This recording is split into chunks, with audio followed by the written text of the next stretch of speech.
Welcome to Crypto Minutes, your daily cryptocurrency news for March 2, 2019. We source a minimum of 5 of the best trending articles of the day, from popular news aggregator CryptoPanic.com. Timestamps and the original articles can be found in the description links below. Tron adds 77,105 new wallets in 2 days, reaching 1.9 million TRX wallets. Tron experienced a remarkable increase in the numbers of users within the ending part of February. In just 2 days, specifically 27th and 28th, 77,105 new wallets were added to the network. According to a tweet report, there are now 1,978,032 accounts on Tron network. Tron happens to be one of the most progressive networks in the crypto sphere. It attracts more users and enthusiasts. Its so many partners make it capable of reaching the highest number of wallets and users. A lot of other users on Ethereum also migrated to Tron when some developers migrated with their dApps. Tron works vigorously to increase its features and develop its network. The introduction of BitTorrent brought more users into Tron platform. File sharing is a major part of internet communication, which can be easily done on the Tron network. When BitTorrent was launched, it was announced that BTT tokens would be distributed to TRX holders.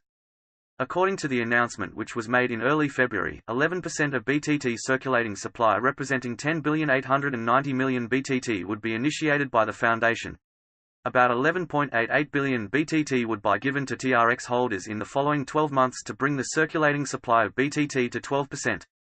To reward TRON's longtime TRX holders, the BitTorrent Foundation also plans to airdrop additional 99,990,000,000 BTT during online and offline events, corresponding to 10.1% of the total circulating supply. Tron completed the airdrop transfer to TRX account holders in the middle of February. This is part of the rush to open more Tron wallets, bringing increase to TRX wallets. New account holders anticipate more giveaway by the BitTorrent Foundation. Bitcoin finishes February up 11%, ending record 6-month streak of losses. Bitcoin has ended a 6-month streak of losses, closing February up 11%. This is the 5th consecutive year Bitcoin has closed February while in the green. While some day traders are using the opportunity to take profits, others are going long with the belief that the bear market could be coming to an end. Bitcoin ends record 6-month-long losing streak. Last year's crypto winter has been long, with mounting losses forcing many to reconsider their investment. Crypto companies across the globe have also suffered, as even the biggest players in the industry weren't immune to the downturn. However, as 2019 progresses, investors are hopeful that the recent trend of upwards movement is salient. One of the most notable indicators of market sentiment is, of course, Bitcoin. The value of the world's largest cryptocurrency almost always mirrors the current state of the market. As such, news that the coin is ending its longest losing streak, allegedly in the coin's entire history, has breathed optimism into the industry. On February 28, Bitcoin's price hovered within a narrow price range, experiencing a small gain of 0.2% at the end of the day, finishing at $3,818. Trading volumes have also reached levels relatively high compared to the bulk of 2018, with $8.4 billion traded on cryptocurrency exchanges, indicating a high likelihood of near-term price movement. What it means for the market. According to aggregate price data from CoinMarketCap, Bitcoin has closed the month up 11.2%.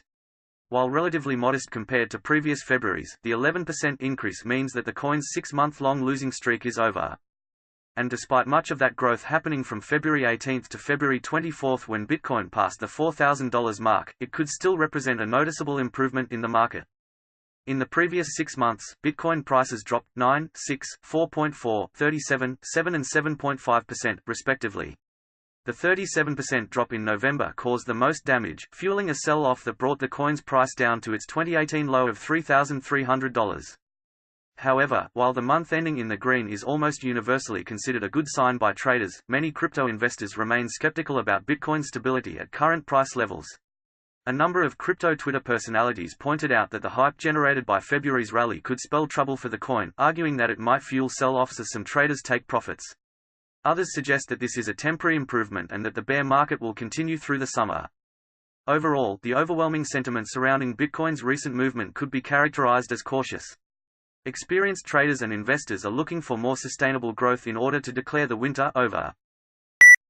New data shows Bitcoin accumulation is in full swing. Share tweet send share. Bullish signs are everywhere for Bitcoin. BTC, March 1 as the largest cryptocurrency, continues its record-breaking bear market cycle in 2019. Addresses amassing coins at 4K. Capping a fifth day of broad stability, the Bitcoin price was holding steady at around $3,850 Friday, while data from traders suggested February ended the worst six-month performance for Bitcoin ever recorded. The price at the beginning of March was still up versus 1 month ago, however, with BTC/USD appreciating 11.4% in the interim despite significant volatility.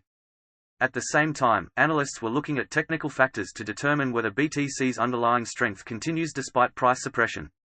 Contrasting the state of the network with 2015, the time of the previous bear cycle after price highs in December 2013, Dyer noted twice as many addresses held amounts of Bitcoin between $4,000 and $40,000.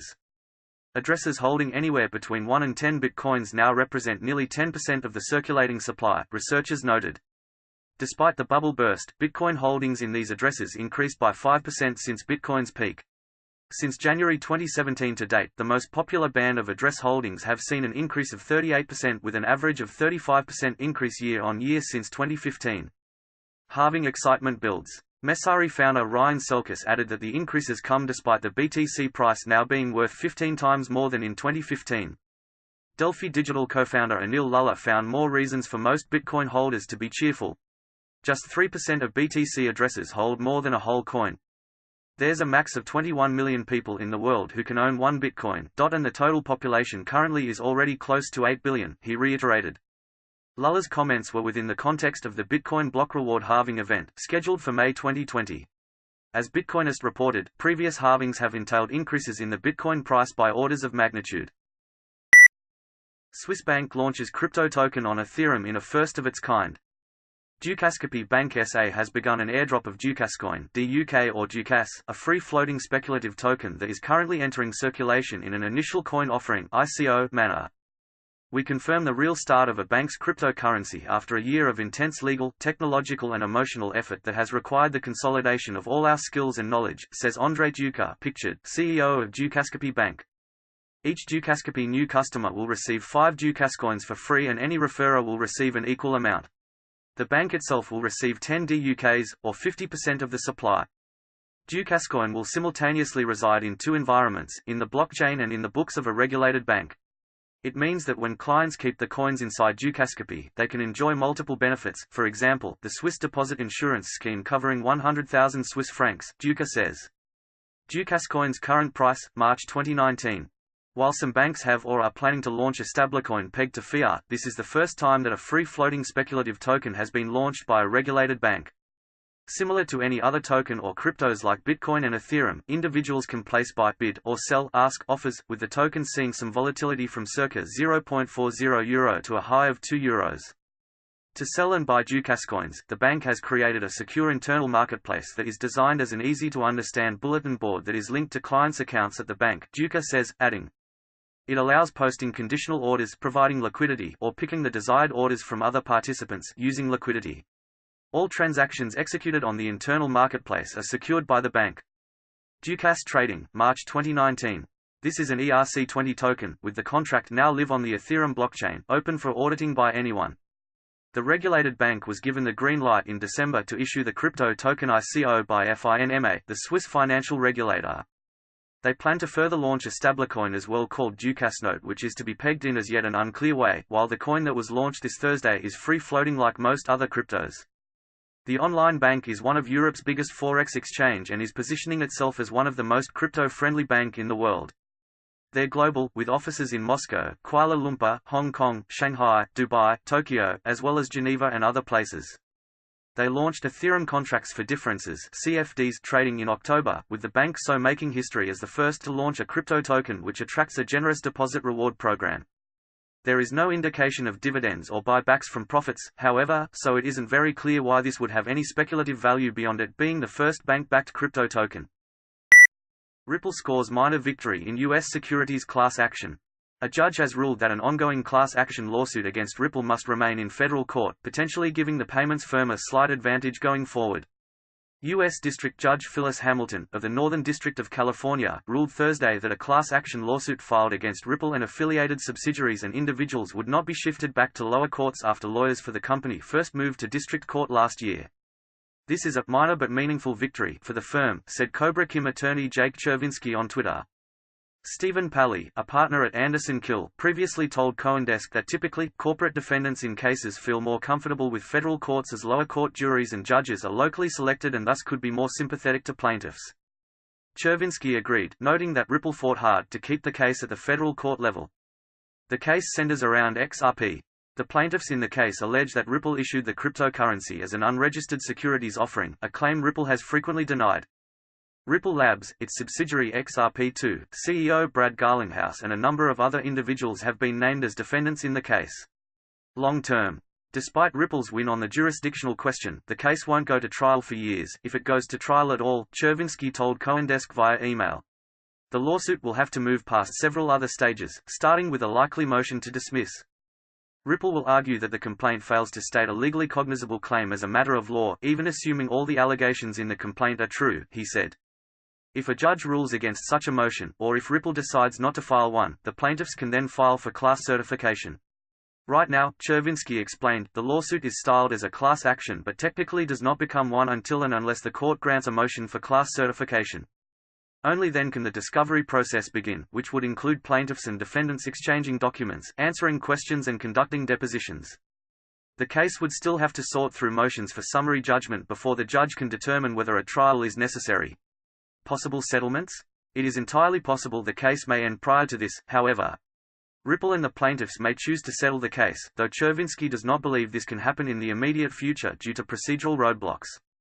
In particular, any settlement prior to class certification would result in individual payouts to the plaintiffs currently attached to the lawsuit.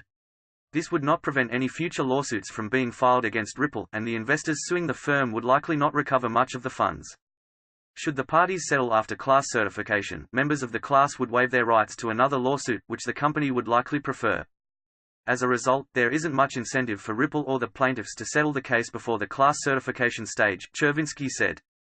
He noted that while this case has been before the court system since May 2018, very litigation has actually occurred. Ripple still hasn't had to file a substantive response to any of the plaintiffs' complaints, Chervinsky said, adding. This demonstrates a few points. 1. Ripple's litigation team seems comfortable delaying the case as long as possible. 2. Assuming Ripple's strategy is to delay, they are so far executing that strategy with great success. And 3. It will probably be a very long time, on the order of months or years, before this dispute is finally resolved. According to Thursday's ruling, the parties now have 2 weeks to meet and determine how they might want to proceed. The plaintiffs have 30 days to file an amended consolidated complaint, while Ripple has 30 days to file a motion to dismiss or notify the court that it does not intend to do so. Thank you for listening to Crypto Minutes. This is not financial advice.